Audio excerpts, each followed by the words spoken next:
There's been a lot of discussion about the Democrats' decision to load up their partisan spending bill with liberal items that are completely unrelated to the pandemic.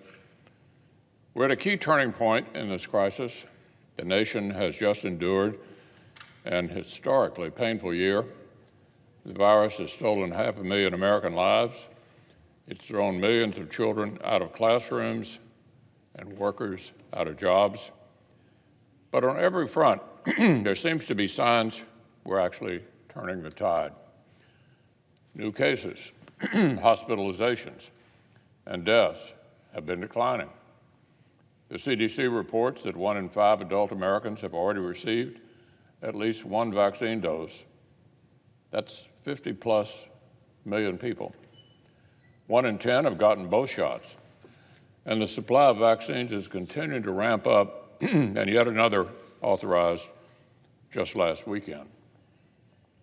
Meanwhile, science keeps confirming it's quite safe to get kids and teachers back in the classroom with simple precautions that we can accomplish right now. And all indications suggest our economy is poised for a roaring comeback for workers and for families. This crossroads should give Washington a golden opportunity.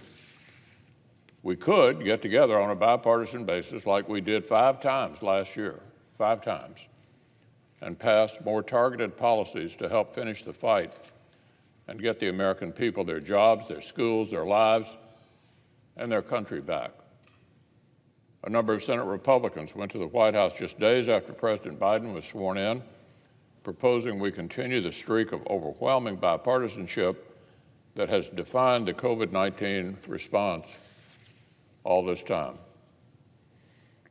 Our Democratic colleagues said no.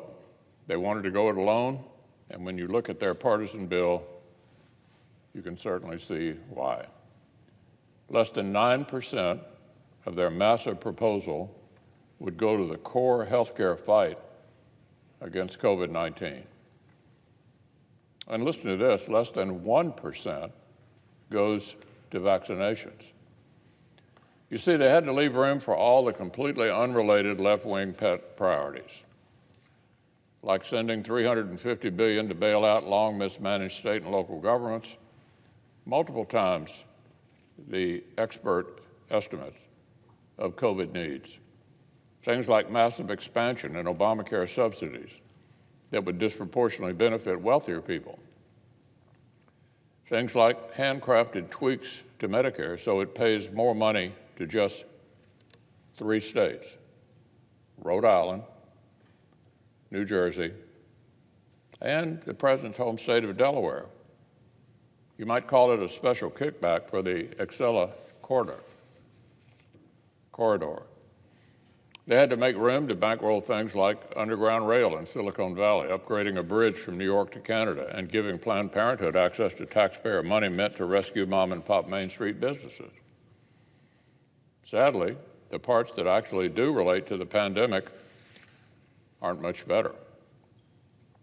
At the same time, the Democrats refuse to follow the science on in-person schooling. They want to pass a massive new set of deluxe benefits for federal government employees, including 15 weeks of paid vacation for folks whose children have the option, just the option, of virtual or even hybrid learning. They want to keep schools closed and then pay a special bonus only to parents who are federal employees because their schools are closed.